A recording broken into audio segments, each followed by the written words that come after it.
Howdy folks, welcome to Cape Cod Sportscast, all about Cape Cod sports, and we are now happy to bring you our spring high school sports preview. I'm Eric Williams, and our expert, of course, is Cape Cod Times sports reporter Matt Goisman. And Matt, here comes spring, I think. That means a lot of fun sports on Cape Cod. What's the vibe you're feeling right now? All right, I think everybody's a little bit antsy to get out on the field. Granted, this winter was not nearly as bad as last winter. I think we can all be very, very thankful for that. Last year, the snow basically kept teams indoors for like the first week of their preseason pretty much. The MIAA actually had to back up the week to the deadline to win enough games to qualify for the postseason by a week because there were so many early season cancellations. I don't think we're going to get anything like this, which means everybody should be hitting the fields or the courts or whatever sport they play on Monday.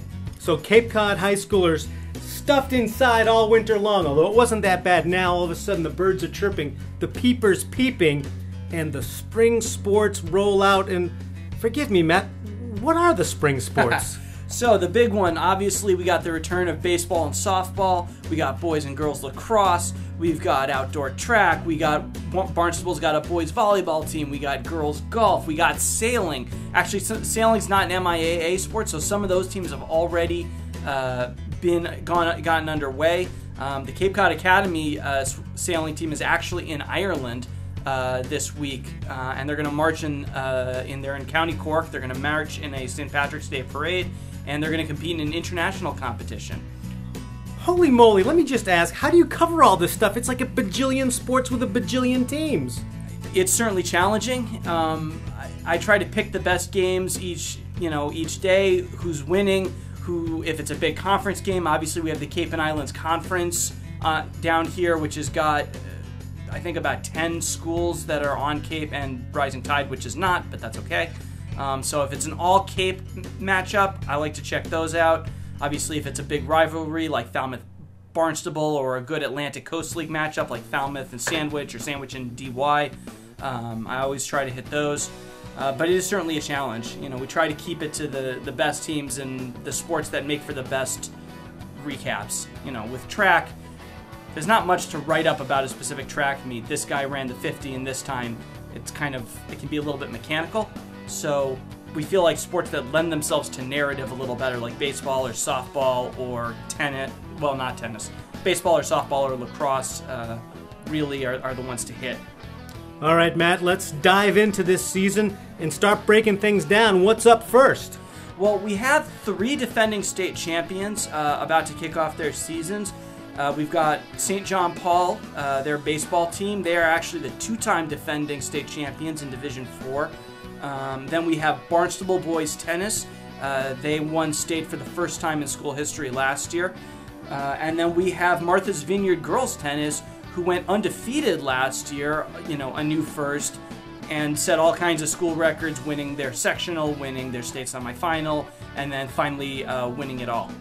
Well, we've got some defending champs, but in high school the kids move on and maybe the best players move on. How easy is it to repeat?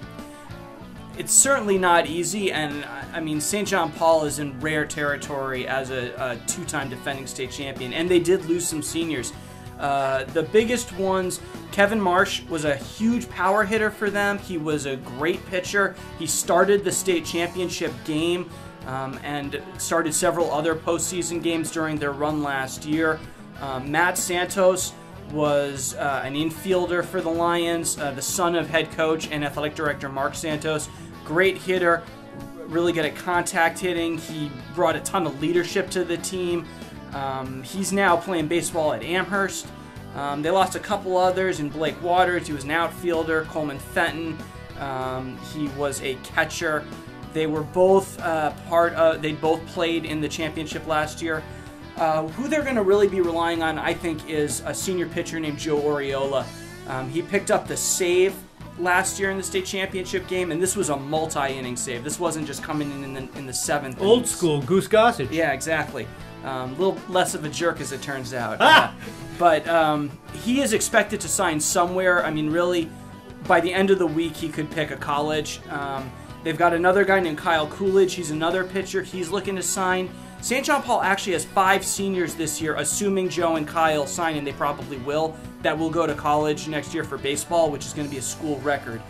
The other 3 are Bobby Higgins. He's an infielder. He's going to Thomas College in Maine. Jake Good, another infielder, going to Clark University. And Eric Del Rosso, he is a pitcher and outfielder. He's going to Kenyon College in Ohio. Now, as you watch these teams, these championship teams or championship contenders, is it about the program and the coach, or is it all about the players? It's really a good mix of both. I mean, you can have a program that trains up kids, and there are certainly numerous examples of kids who start as freshmen, or even in some schools' cases, 8th graders, and become, varsity starters, stars for the team. But you also do need to have kids who are willing to put the work in, and certainly have to be the ones who execute. You can have a game plan going into a baseball game, but if the pitcher can't make his pitches, you're not going to win. Makes sense to me. What else is going on? All right, so turning over, to stick with baseball at least briefly, we had a good spring last year for baseball. 11 of the 16 schools on the Cape that play baseball made the playoffs. Division 4, the final was all Cape Cod schools, where SJP, I'm talking about the South Sectional final, they beat Mashpee 11-0. Mashpee also had a huge year. They won the South Shore League Small for the first time in school history. You had DY reaching the South Quarters in Division 3. You had Nauset reaching the semifinals in Division 2. So there's certainly a lot of energy going. I think Sturgis West made baseball playoffs for the first time in school history. That program has really grown in the last couple of years. So I think baseball, there's a ton of feeling that this could be another good long postseason for at least some teams. Turning over to softball, we had 2 teams win their leagues. Dennis Yarmouth, they tied Marshfield for the Atlantic Coast League title, and then St. John Paul won the Cape and Islands League. DY is a real interesting team to watch. They set a school record with 18 wins last year. Now, they lost 2 seniors. They lost Patty Newhart, who's now playing field hockey at Plymouth State. She was a huge power hitter for them. Really dynamic player, great center fielder. She led the ACL with a .548 batting average. Wow. Yeah. And they lost Maggie Johnson, their catcher. Although they may already have one idea of who could replace her. She wasn't able to play in their last game, which was the quarterfinals. So they used a girl named Megan Coyle, and she played well. So I think she could certainly be a quick alternative. Bourne, it's actually a kind of unbelievable story. They made the playoffs despite an 8-12 record. They entered the tournament as a 21st seed, which is the lowest seeded team to make the playoffs in their division. And they got all the way to the South Finals, and they started 5 freshmen. They lost 1 senior, a pitcher named Erica Fleming. Everyone else should mostly be back. Another pitcher to watch is from DY is Sammy Feinstein. She is unbelievable. She went 14-1 in the regular season, 105 strikeouts in 92 innings, and an ERA under 1. She got lit up a little bit in the playoffs. I think some of that's an experience, but when she is on, she is really, really, really hard to hit. Now, I got to jump in here. When I watch women's college softball on ESPN, which is a lot of fun, Yep. I'm mesmerized by the great pitching and some of these ace pitchers who really bring the heat. Do you see that kind of thing in softball? And is pitching like the most important thing in softball, or how does it work out in high school? I think pitching is slightly less important than it is in baseball, where really it's the be-all and end-all. I have seen plenty of softball games at the high school level where you can get by with good pitching. If you're giving up 5-6 runs, you're probably not going to win, but you can give up 2 or 3 runs, and if you've got a good offense, you can overcome that. I don't know that Feinstein is a Division I caliber pitcher. She maybe doesn't even know that yet. She was just a sophomore. We'll have to see where she grows. But I think she's certainly a collegiate caliber pitcher. And I think by her senior year, if she can avoid injury, she'll really be something special to watch. And I would say if folks haven't been out to a girls' high school softball game, they are a lot of fun. There's a lot of action. There's a lot of hitting. And the pitchers really whip the ball. It is a fun sport to go out and see and support your local team. And you can also get a fair amount closer. A lot of softball fields in this area don't have these kind of giant built-out fan sections like you have at some of the baseball fields. Now, some of that is because a lot of the baseball fields here double as fields used by the Cape Cod Baseball League. So that's collegiate. It's a little bit bigger. There are, I think, some rules about how the stadiums need to be constructed. But with a lot of the softball fields, you can get pretty much right up against the fence, right behind the dugout. So, you're just standing there, and if you're not careful, a foul ball is going to come at you. So you really can get closer to the action, I think, with softball than with baseball sometimes. And I think that's one of the great things about all high school sports. It's good level competition. You can get right up close, see some stars who may make it tomorrow somewhere, but really just enjoy a sport and get a real good view. Oh, yeah. And I like watching a sport where sometimes people make mistakes and they have to learn and they have to change tactics. I like seeing somebody develop, especially as a reporter. I like seeing somebody develop over a couple of seasons. I previously worked in Oklahoma for 2.5 years, so I got to watch some of these kids really grow up, and they got better as players. They became more confident talking to me in interviews. This is one of the things that I'm looking forward to over the next couple of years on the Cape, is watching some of these real young kids morph into seniors with confidence and poise and things like that. Now, can I just jump in and ask an Oklahoma football question? Was Sure. it just football crazy out there? Yes, it was. There are other sports, but football is far and away the most popular sport in Oklahoma.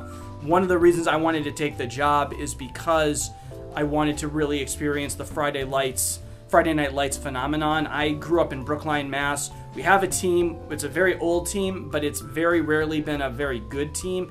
And the football culture there at Brookline High didn't really exist. And then I went to a college, a D3 college that didn't have a good program, and then journalism school at BU, which doesn't have football. So I'd never gotten to experience any of this. And so you were deprived. You had to go to Oklahoma. Exactly. So what was that like? Friday night, like the whole town is just jammed, thousands of people, Yeah, the stadium could hold, I think, about 5,000 to 7,000 people. It would sell out typically, and I like to be on the sidelines during games. I like to feel the energy. I like to be able to hear the players talking to each other on the sidelines. I also like to shoot video, and I can't really do that from the press box. So I could really get down there, and on a good, tough game on a Friday night, there is an energy in the air, it just crackles. I know that's kind of cliche sounding, but it really does feel different being in the midst of a good high school football game than any other sport I've covered. All right, Matt, through the miracle of podcasts, we have to leave Oklahoma and fly back to Cape Cod, where we're going along on our Cape Cod Sportscast Spring High School Sports Preview. What's up next? I think we should turn over to tennis. We do have 2 defending state champions in that. Barnstable is the one to start with.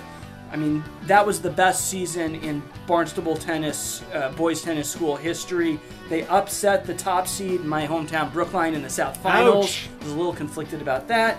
Then they won the state semis and the state championship. They lost their top singles players, Sonny Bizaza, and a couple of doubles players in Donnie Broad and Daniel Dettinger-Clem.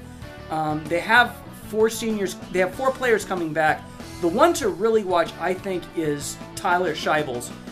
He was their number 2 singles player last year. He's already signed a letter to go to Fairfield University, which is a Division I program, not a huge one, but he is a D1 player. He really was a lock at 2 singles for them. Max Francis is going to be a junior this year. He was their 3 singles player. He'll probably move up. He won his match at the South Finals, and I'm pretty sure he won in the state championship. I think he actually was the last one. He won the clinching match in both the South Final and the state final. So very used to high pressure competition. And then they got a couple of doubles players back in Cooper Blaze and Cooper Hess. They've been on the varsity for a while. I don't know if they will split or stay together as a doubles team, if they'll pair with younger players, but I think there's certainly enough talent there to have another deep run. Tyler and Max are going to win a lot of matches for Barnstable, and when you've got 2 points every time locked in, you really only need to get one more win at either singles or one of the 2 doubles, and you've won the match. Now, you mentioned high-pressure tennis situations, and that would seem a lot for like a freshman or sophomore on a tennis team. it's just you. Mm-hmm. Maybe you've got a partner in doubles, but your mistakes are right out there. Oh, yeah. Are these matches kind of high pressure in general? What's it like to go to one of these tennis matches? I think it very much depends on who's playing who. I went to a Barnstable regular season match last year. I think it was against Nauset, and the talent level disparity, and I'm not trying to knock Nauset's program. Barnstable is just, I mean, they were the best team in D1. That would make them arguably the best tennis team in the state. It was so big that, you know, it was a clean sweep. All 5 Barnstable teams, you know, the 3 singles, 2 doubles, won. Several of them didn't give up a game. I mean, so this was not particularly fraught. But then I covered the South Final against Brookline, and people were pacing along the sidelines, and the coaches were stressing out. The players remain remarkably calm. I think when you've been doing this for a really long time, that is something you must learn how to just deal with, is that individual pressure. I'm assuming you just kind of create this narrow vision where you just see your opponent and you just focus on that. You try to block out everything else. I bet pitchers in baseball or softball do the exact same thing. Yeah, it must be like that, because I know when I play tennis, it's, oh boy, it's a mistake fest. It's I lost a ball. It's a dog got my ball. I'm always amazed to watch good tennis players play and like blister in a serve and just keep rolling. It's nice to know we have some good tennis on Cape Cod. Mm-hmm. And then turning over to the Martha's Vineyard girls real quick. As I said, they had their first undefeated season and championship in school history. And that was with a first-year coach, a woman named Nina Bramhall. Did a great job with that team. A bunch of seniors that did graduate. They lost their top singles player, Samantha Potter. They've lost a doubles team of Josie Yadichico and Charlotte Potter. All of them won in their state championship. The sophomore Kat Roberts, she was a freshman last year. She didn't lose a game in her state championship match. And then Lizzie Williamson is also back. She was also a freshman last year. She was really, really solid. She won her state championship match. So you have 2 singles players back, and they should get a doubles team of Madison McBride and Leah Potter, who were 2 doubles last year at state. They lost, but you have to take that with a bit of a grain of salt, because they were split 1 set apiece with their opponent, and because the match was already over, because the Vineyard had won 4 points already, they just played what's called a 10-set point super tiebreaker, where it's just first to 10 basically takes it. So they might have won if they'd been allowed to play the full set, but I think everybody kind of wanted to go home at that point. So the Vineyard is a team to watch. And I always wanted to ask about these Vineyard and Nantucket teams and the travel requirements, which seems like it would add some hours, of course, and maybe some fatigue to their matches and games. What do you sort of know about that whole thing? I think the people who maybe are the most fatigued are probably the athletic directors, because, you know, the travel is no doubt a problem, but I think the biggest hassle is, if you get a little drizzle or rain or wind on the mainland, that's not really going to affect most games. Now, obviously, in the spring, it's going to cause rainouts sometimes, things like that. But if the water is unsafe to take the ferry across, which is how all these teams have to get to the mainland, you got to reschedule. And I would guess with pretty high level of certainty that those 2 schools have to reschedule throughout the year way more often than anybody on the mainland ever does. There's also additional costs. You have to pay for the ferry, you have to pay for buses to get teams, say like away teams coming to you. I've heard that some of these schools also provide food, because the nights are because it's such a long, you know, if you're coming from like Marshfield, you're talking about an hour drive to the ferry, then you're getting on the ferry, then you got to get the bus to the, I mean, kids got to eat at some point. That's a big day. Yeah. I mean, in the same day, I mean, holy cow. Yeah. Well, that's great. The island team's doing well. Here we are on the Cape Cod Sportscast, working our way through our high school spring sports preview, and it would be remiss if we didn't mention the sport of... I'd say we'll turn over to lacrosse. The 2 real interesting teams last year, Falmouth Academy girls, they went undefeated. They did not win a state championship. They lost in the quarterfinals. That was their first year in the MIAA, and they really have dominated. Falmouth Academy is kind of an interesting school. Their girls teams have been really good in the MIAA. The girls basketball team went undefeated during the regular season, obviously won the Cape and Islands League. They lost in the South semifinals to Greater New Bedford Vogue. Their best player for lacrosse coming back is Jane Early.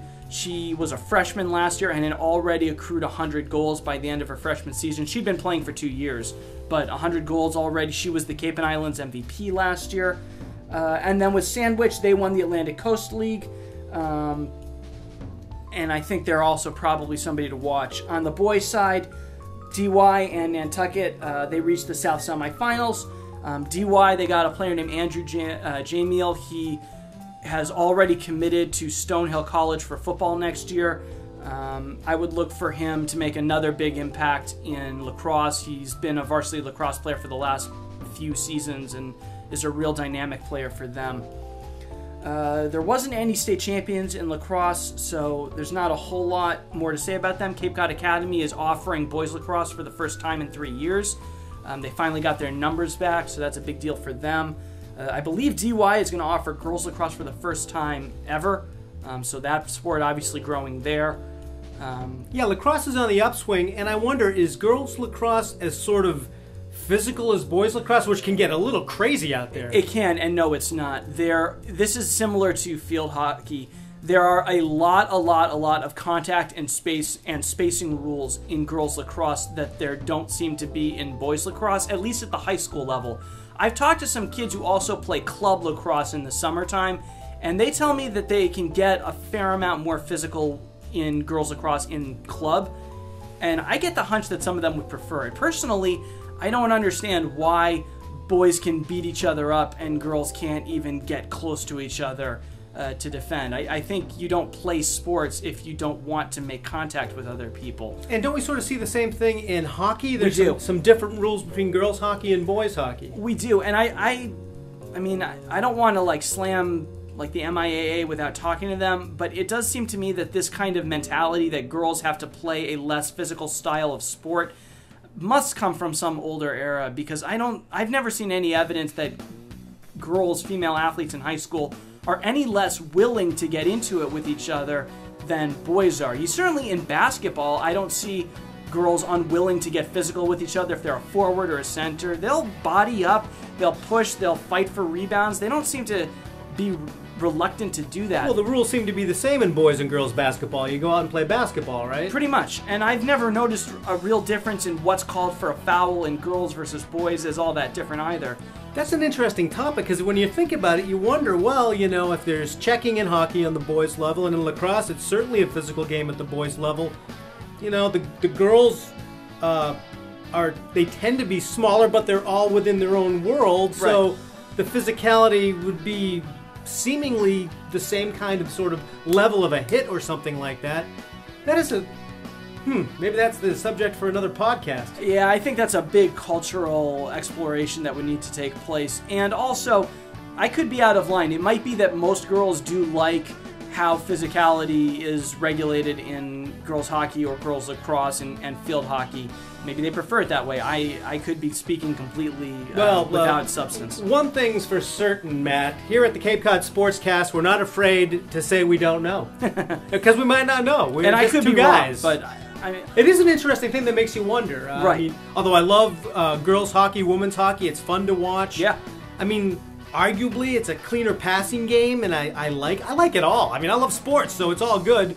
But I suppose if you were a woman athlete who wanted to check and play like your brothers played or something like that, you right. might wonder why you can't do it. I guess we'll figure it out later. I mean, I think we're seeing, as a general rule, a bit of a growth in more physical sports for women. Obviously, women's boxing has become, and MMA has become much more popular in the last probably 5 to 10 years. Women's wrestling has become a thing. We're going to have women's wrestling in the Olympics this summer. We even have some women playing football. There are few instances here and there across the country of girls playing high school football, which they have to be allowed to do because of Title IX. And you have tackle women's football leagues that aren't huge, but they are certainly popular. Boston had a team called the Militia that I believe won 3 national titles in women's tackle football. They're now renamed the Renegades, and they did not win it this year, to the best of my knowledge. But I think you are seeing a slow movement towards letting women who want to play a more physical style of play do so.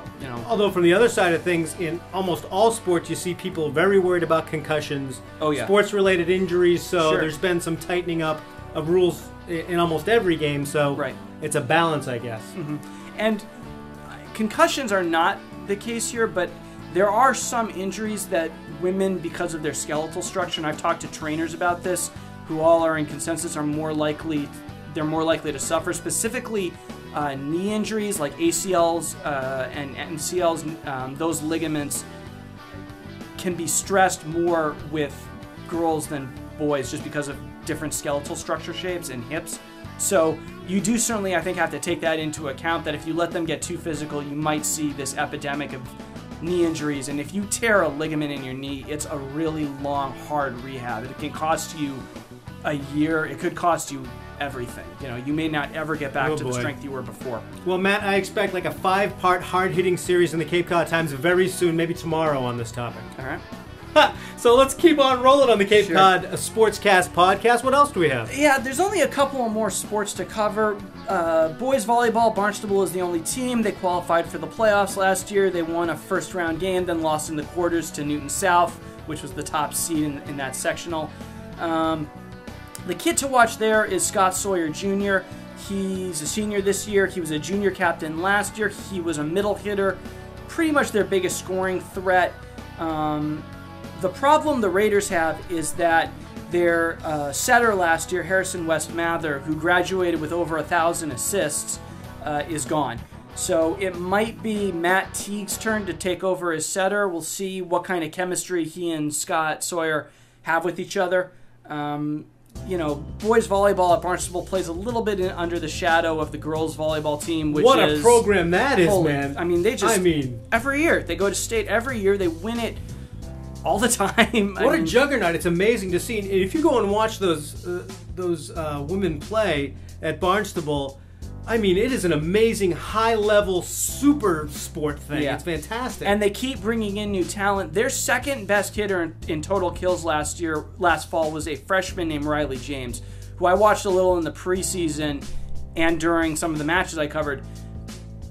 I played volleyball in high school. She might be the best freshman volleyball player I've ever seen. I mean, just her poise, her jump serving, the height she can already get, her pass. I mean, she's a freshman.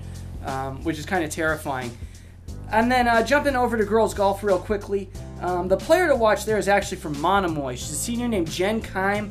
She's already committed to Florida Atlantic, which is a D1 school. She was 8th at state last year in the individual tournament. That was her second year cracking the top 10. She won the Mass Bay League individual title. She won the New England PGA title in July. She does a ton of junior league tournaments, which is probably how she got her college scholarship, in the fall and the summer. So she's really a top-notch golfer at the high school level. And then the Barnstable girls are usually pretty good. They were 3rd at state last year. They won the Mass Bay League. They did lose 2 seniors in Jackie Francis and Shea McCurdy, but that's always a program that keeps bringing up more talent, so I think they will certainly make the playoffs. I think they'll probably go pretty deep. I think they'll be a solid team to watch too. If I could just pop in with a question I've always wondered about. You mentioned someone getting a scholarship there. How often or how many kids from the Cape get the full boat scholarship to a school? Not many, and it's very rare to get D1 athletes. In the fall, Scheibels was the only kid to get to go D1, and that was in tennis. We had some football kids sign, but all of them, Stonehill or, D2 schools, D3 schools. Is that like a scholarship, though, like a full deal? Like you get most stuff paid for, or is it partial? I think it's partial. Yeah. I think only Division I schools can offer full rides, and I don't believe even within D1 you get a full ride for sports other than like men's basketball or football. Everything else is a partial. I know that St. John Paul had a catcher last year in softball who went to Providence College. She did not. It was not a full scholarship. I know Andrew Jamil going to Stonehill It was a partial. It was a good package, but it's hard to get everything covered unless you're a D1 athlete. That's what I figured, and that's a rarity. It is, but still, anything's better than nothing. Oh heck yeah! If you can graduate $10,000 in student loan debt instead of $50,000, trust me, that's a huge difference. So keep practicing, kids, and parents, get out there and play catch and all that stuff. Right, and work on your academics and stuff like that, because all that stuff will matter too. What else? Have we reached the end of the spring sports preview, Matt? There's got to be more. I think we've covered just about everything I've got to say right now. Obviously, everybody gets back to work Monday, and then, we got about a week, and then we'll start getting into games, and then we'll see who's really going to step up this year. Even early on, you can start to get a sense of who's really going to be a dominant program or not. We might not know who's going to win the Cape and Islands League in any given sport after one game, but after the first week or 2 weeks, everybody's got about 5 games under their belt, then we'll really start to have a sense of who might be worth watching. Well, folks, you can read all about this season as it unfolds in the Cape Cod Times and at capecodtimes.com. That's where Matt Goisman's work appears, and he has appeared here beautifully with our preview. It's been a pleasure having you, Matt. Thank you so much. My pleasure. Anytime.